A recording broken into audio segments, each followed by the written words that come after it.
Hello guys and welcome back to the channel. तो आज का जो हमारा टॉपिक है वो है factors affecting elasticity of demand. हमने इलास्टिसिटी ऑफ डिमांड अच्छे से पढ़ा, हमने degrees of elasticity of demand पढ़ा और आज हम पढ़ेंगे factors affecting elasticity of demand. I hope कि आपने पिछले वाली वीडियो देखी होगी, तब जाके आपको ये वीडियो समझ आ जाएगी।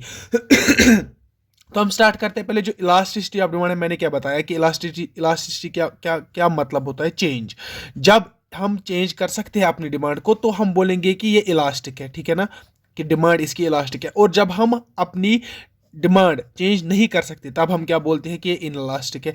यही दो चीज़ों को मैं आज फिर से डिफाइन करूंगा और मैं अलॉन्ग विथ आपको गुड्स दिखाऊंगा कि गुड्स कैसे होते हैं, कैसे हमारी सर्विसेज होती है और उनकी डिमांड हम चेंज कर सकते हैं या नहीं कर सकते। उस बेसिस को हम इनको कैटेगराइज करेंगे in elastic category and in elastic category. तो ये एक ही पेज में आई गेस ये कंप्लीट होगा। तो पहला जो फैक्टर है जो कि हमारी इलास्टिसिटी ऑफ डिमांड को अफेक्ट करता है वो है नेचर ऑफ कमोडिटी। अब वो क्या मतलब होता है, देखो, नेचर ऑफ कमोडिटी मतलब जो आप चीज ले रहे हैं ना, जिसकी आप डिमांड कर रहे हैं, उसका नेचर कैसा है, वो क्या किस कैटेगरी में पड़ती है, किस कैटेगरी में। लाइक मैं नेचर को डिवाइड करूंगा 3 कैटेगरीज में। लाइक एक तो नेसेसिटीज हो गई हमारी, दूसरी हो गई हमारी कंफर्ट और तीसरी कैटेगरी में लिखूंगा इधर पे हमारी जो लक्जरीज होती है। वो क्या मतलब होता है, देखो, नेसेसिटीज में वो गुड्स आएंगे लाइक मेडिसिन है आपकी, मेडिसिन जो आपको लेने ही लेने हैं, जो आप अवॉइड नहीं कर सकते और जो आप डिले नहीं कर सकते, वो मेडिसिन होते हैं या और कोई नेसेसिटीज आप मान के चलो। कंफर्ट वो गुड्स होते हैं जिनको आपको कोई कंफर्ट मिलता है, लाइक वॉशिंग मशीन के एग्जांपल में एक एक एग्जांपल लूंगा, ठीक है ना। आप अब सोच सकते हैं, यहाँ पे वॉशिंग मशीन के एग्जांपल मैंने ली, ठीक है ना। यहाँ पे लग्जरी गुड्स कौन से गुड्स होते हैं, वो goods like cars, phone. Phone कौन से, बड़े बड़े phone like iPhone, golden foil वाला आईफोन, ये एक लग्जरी गुड है। कार्स लाइक मर्सिडीज, ये एक लग्जरी गुड है। अब इनमें फर्क क्या है, नेसेसिटीज तो आपको समझ आ गया। कंफर्ट और लग्जरीज में क्या फर्क है, कंफर्ट वो गुड्स होते हैं जिनसे हमें कोई फायदा मिलता है। लाइक मैंने वॉशिंग मशीन लाई, ये कंफर्ट गुड है। लाइक मैं एक टीवी लाऊंगा, स्मार्ट टीवी लाऊंगा। मैं आजकल के जमाने में स्मार्ट टीवी ज्यादा चलते हैं, स्मार्ट एलईडीज। मैंने स्मार्ट एलईडी लाया, वो मेरा कंफर्ट है, मैं मैच देखूंगा, मैं मूवीज देखूंगा, वट एवर। लेकिन लग्जरीज क्या होते हैं, लग्जरीज शौक होते हैं। लाइक मर्सिडीज लानी है मुझे, लाइक मुझे गोल्डन फॉइल वाला मुझे आईफोन लाना है। तो ये सारी चीजें जो एक स्टेटस सिंबल होती है उनको हम लग्जरी गुड्स बोलते हैं। कंफर्ट जो आपको फायदा देंगे और नेसेसिटीज वो जो आपको लेने ही लेने हैं, आप अवॉइड नहीं कर सकते। अब मुझे कैटेगराइज करना है कि इनमें इलास्टिक कौन है और इनइलास्टिक कौन है। देखो, मेडिसिन की अगर हम बात करेंगे, इसकी डिमांड हमेशा क्या रहेगी, अगर इसकी प्राइस चाहे ज्यादा हो रही है या चाहे कम हो रही है, आप इसकी डिमांड पे कोई फर्क नहीं ला सकते। तो इसको मैं रखूंगा in the category of inelastic, ठीक है। तो इनइलास्टिक पहला वाला खत्म किया। तो कंफर्ट वाले जो आइटम्स है ना, कंफर्ट वाले आइटम्स में लाइक इनकी डिमांड क्या रहेगी, इनकी डिमांड जब मेरे पास पैसे होंगे, अगर प्राइस कम हो रहा है तो मैं डिमांड कर सकता हूं, है ना। अगर प्राइस ज्यादा हो रहा है तो मैं कुछ डिले करूंगा, मैं बताऊंगा नहीं अभी मैं नहीं लूंगा क्योंकि इसका प्राइस ज्यादा है। तो मतलब क्या है कि मैं डिमांड को चेंज कर सकता हूं, मैं डिमांड कम कर सकता हूं, मैं डिमांड ज्यादा कर सकता हूं। कब, प्राइस की वजह से। प्राइस ज्यादा होगा तो मैं डिमांड नहीं करूंगा, प्राइस कम होगा तो मैं डिमांड कर सकता हूं। तो इसको मैं क्या बताऊंगा कि हाँ, इसकी डिमांड इलास्टिक है, ठीक है। अब अगर लग्जरी गुड्स है, लग्जरी गुड्स क्या है, देखो, लग्जरी गुड्स वाले जो है ना, अगर मैं मान के चलो 1 लाख रुपए का मेरा आईफोन आता है, 1 लाख रुपए का मेरा आईफोन आता है आजकल, लेकिन अब अगर इसका प्राइस कम हो गया, लाइक मैं एग्जांपल दे रहा हूं, ऐसा होता नहीं है। मैं कोई इवेंट लूंगा, न्यू ईयर इवेंट है, आईफोन का प्राइस 20,000 मिल रहा है, जो आईफोन मेरे 1 लाख में मिलता था वो मुझे 20,000 में मिल रहा है। तो आप मुझे बताइए इसकी डिमांड क्या होगी, सर इलास्टिक होगी, बहुत इलास्टिक होगी, क्योंकि बहुत सारे लोग आएंगे। तो मैं इधर पे लिखूंगा हाईली इलास्टिक, बहुत सारे लोग आएंगे ना खरीदने के लिए, मैं लिखूंगा इसकी डिमांड हाईली इलास्टिक है। तो आप समझ गए होंगे कि मेडिसिन या नेसेसिटीज की डिमांड इनइलास्टिक है, जो कि चेंज नहीं कर सकते हम। कंफर्ट्स की हम चेंज कर सकते हैं, तो इलास्टिक डिमांड। और लग्जरीज की हाईली इलास्टिक है। मतलब क्या है, अगर प्राइस कम हो रहा है किसी लग्जरी गुड का, सिग्निफिकेंटली बहुत कम हो रहा है, तो उसकी डिमांड में उतनी ही ज्यादा करूंगा, मतलब ये हाईली इलास्टिक है। दूसरा जो फैक्टर है जो हमारी डिमांड को अफेक्ट करता है वो है हमारा अवेलेबिलिटी ऑफ सब्स्टिट्यूट्स। वो क्या होता है, अवेलेबिलिटी ऑफ सब्स्टिट्यूट्स क्या है, मैंने आपको बताया पिछले वाली वीडियोस में, हमने ये करते आए हैं, तो मैं आज फिर से बताऊंगा। टी एंड कॉफी है, टी एंड कॉफी में एग्जांपल लूंगा। अब ये क्या है, अब टी एंड कॉफी है मेरे पास, अब टी का प्राइस है ना, अब टी का प्राइस ज्यादा हो रहा है तो मैं शिफ्ट हो जाऊंगा कॉफी पे। यही होते हैं सब्स्टिट्यूट गुड्स।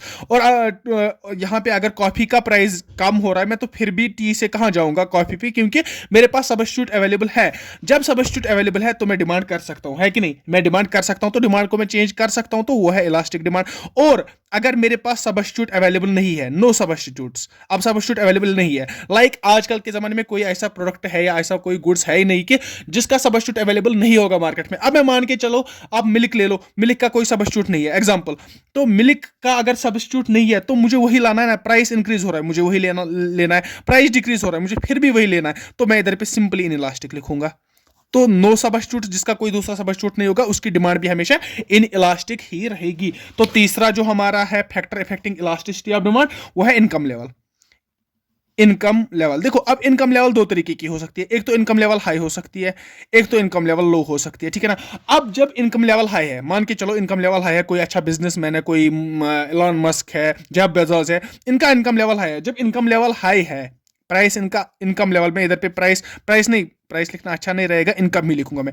इनकम जब हाई है तो इनकी डिमांड जो है उन पे कोई फर्क पड़ेगा। मान के चलो इनको कोई एक चीज लेना है, इसका प्राइस पहले 10 रुपीज था, अब जाके 500 में हो गए, इनको कौन सा फर्क पड़ेगा, इनको कोई फर्क नहीं पड़ सकता। तो यहाँ पे जो है ना डिमांड वो हमेशा हमारी कॉन्स्टेंट रहेगी। आपको ये समझ आ रहा होगा। तो इनकम लेवल से मैं डिटरमाइन कर सकता हूँ कि जिन लोगों की इनकम हाई होती है तो वहां पे डिमांड इन इलास्टिक होती है, ठीक है, इन इलास्टिक ही होगी। क्यों होगी सर इन इलास्टिक? क्योंकि कॉन्स्टेंट डिमांड रहती है, कोई फर्क ही नहीं पड़ता प्राइस ड्रॉप या प्राइस ज्यादा होने से। अब जहां पे लो इनकम होगी, इनकम जिन लोगों की लो होगी, वहां पे क्या होगा, प्राइस ज्यादा हो रहा है, अगर किसी एक चीज का जो मुझे लेना है प्राइस ज्यादा हो रहा है तो क्वांटिटी डिमांडेड क्या कम करेंगे, कम इसकी, मतलब मेरी इनकम लो है, अब कोई एक चीज मुझे पेन लेना है, अब इस पेन की प्राइस ज्यादा हो रही है तो मैं क्या करूंगा, क्वांटिटी डिमांडेड कम करूंगा, मतलब मैं चेंज कर सकता हूं। तो इसका मतलब ये डिमांड इलास्टिक है। जिनकी इनकम लेवल लो होगी उनकी डिमांड हमेशा इलास्टिक ही रहती है। अब हमारा चौथा कौन सा, चौथा मैं लिखूंगा level of price. Level of price, level of price क्या है, एक गुड की, जो मैं एक चीज ले रहा हूं उसकी प्राइस क्या है, अगर वो गुड क्या है, अगर वो एक्सपेंसिव गुड है, अगर वो एक्सपेंसिव गुड है, या दूसरा इसमें आता है चीप गुड्स, ठीक है ना। चीप गुड्स होते हैं और हमारे पास, और एक्सपेंसिव गुड्स होते हैं। एक्सपेंसिव गुड्स की हमेशा डिमांड जो है ना वो इलास्टिक रहेगी। क्यों इलास्टिक रहेगी? देखो जो एक्सपेंसिव गुड होगा ना, कोई एक एक्सपेंसिव गुड है, इसका प्राइस ड्रॉप हो गया तो इसकी डिमांड क्या हो जाएगी, इसकी डिमांड ज्यादा हो जाएगी। ठीक है, गोल्ड मैं लूंगा एग्जांपल, मैं गोल्ड लूंगा, गोल्ड की प्राइस कम हो रही है तो मैं आज ही ज्यादा लूंगा, क्योंकि प्राइस कम हो रही है तो मतलब डिमांड चेंज होगी। जहां पे भी ये कम होगा ये ज्यादा होगा, लॉ ऑफ डिमांड अप्लाई होगा, वहां पे डिमांड इलास्टिक रहेगी, ठीक है ना। ये बात आप समझिए। अब चीप गुड्स है, चीप गुड्स मान के चलो जिनका प्राइस बहुत कम है, लाइक एक शैम्पू का पैकेट ले लो आप, शैम्पू का पैकेट, अगर इसका शैम्पू पैकेट का प्राइस ज्यादा हो रहा है, 1 रुपए में आता है, अब 1 रुपए 20 पैसे में आता है, 1 रुपए 50 पैसे में आता है, तो इसकी डिमांड पे क्या फर्क पड़ेगा सर? इसकी डिमांड पे कोई फर्क ही नहीं पड़ेगा, क्योंकि अब अगर इसका मान के चलो एक शैम्पू पैकेट का प्राइस 1.20 हो गया, 1 रुपए 20, तो मैं क्या लगता है आपको, मैं 1000 पैकेट्स लाऊंगा? नहीं, ऐसा नहीं होगा। तो इसकी डिमांड पे कोई फर्क नहीं पड़ेगा, मैं बताऊंगा इसकी डिमांड इन इलास्टिक रहेगी, ठीक है ना। आई होप आपको समझ आ रहा होगा। तो हमारा जो फिफ्थ फैक्टर है जो कि डिमांड को अफेक्ट करता है वो है postponement of consumption. Postponement of consumption वो क्या होता है, इधर हम पोस्टपोन कर सकते हैं, मैं इधर पे दिखाऊंगा, इधर हम पोस्टपोन कर सकते हैं या हम पोस्टपोन नहीं कर सकते। वो क्या मतलब होगा, अगर हम पोस्टपोन कर सकते हैं, लाइक नहीं, पहले मैं बताऊंगा अगर हम पोस्टपोन नहीं कर सकते, लाइक ईद आ रही है, अब मुझे कपड़े लेने हैं, लेकिन मैं अभी तक मुझे मौका ही नहीं मिला मुझे कपड़े लाने का। अब क्या होता है, ईद से एक दिन पहले शाम को मैं जाता हूं कपड़े लेने। अब मुझे बताओ उधर पे अर्जेंसी है कि नहीं? इधर पे जब हमारी पोस्टपोनमेंट मतलब हम पोस्टपोन नहीं कर सकते, यहां पे मैंने दिखाया हम पोस्टपोन नहीं कर सकते, तो इसको मैं अर्जेंसी लिख सकता हूं ना, कि मुझे अर्जेंसी है। जब भी मुझे कोई अर्जेंसी होगी तो उस टाइम डिमांड क्या होगी, जब भी किसी एक चीज की मुझे अर्जेंसी होगी, मुझे चाहिए ही चाहिए, अभी चाहिए, तो इसका मतलब है कि उसकी डिमांड इनइलास्टिक रहेगी, कि मैं डिमांड चेंज नहीं कर सकता। प्राइस अगर ज्यादा दे रहा है लेकिन तो मुझे लेना ही लेना है, क्योंकि अर्जेंसी है। आप अर्जेंसी मैंने ईद समझे, आप कोई भी एक इवेंट या कोई भी एक ऐसा कुछ ले सकते हैं। यहां पे अगर पोस्टपोनमेंट कर सकता हूं, मतलब अभी ईद को 2 महीने है, ठीक है ना, अभी हम रमजान में है तो ईद को 2 महीने है, ठीक है। अब 2 महीने बाद ईद है तो मैं डिमांड अपनी चेंज कर सकता हूं, तो मैं बताऊंगा कि इसकी डिमांड हमेशा इलास्टिक रहेगी। पोस्टपोन हम जो कर सकते हैं उसकी डिमांड इलास्टिक होगी, और जो पोस्टपोन हम नहीं कर सकते उसकी डिमांड इन इलास्टिक होगी। यहां पे और एक लास्ट वाला हमारा है, 6th जो हमारा है वो है number of uses. Number of uses में क्या आता है, देखो अगर किसी एक पर्टिकुलर गुड के मोर यूजेस है, और एक कोई पर्टिकुलर गुड है उसके लेस यूजेस है, मोर एंड लेस यूजेस। अब मोर यूजेस है, लाइक मैं एग्जांपल लूंगा इधर पे, मैं बताऊंगा मिल्क। मिल्क के बहुत यूजेस है, मिल्क से मैं बनाता हूँ कर्ड बनाता हूँ, चीज बनाता हूँ, शेक्स बनाता हूँ, बहुत सारी चीजें बनाता हूँ। अब अगर मिल्क का प्राइस कम हो रहा है तो मैं क्या काम करूंगा, मैं चीज घर पे ही बनाऊंगा, मैं शेक्स घर पे ही बनाऊंगा।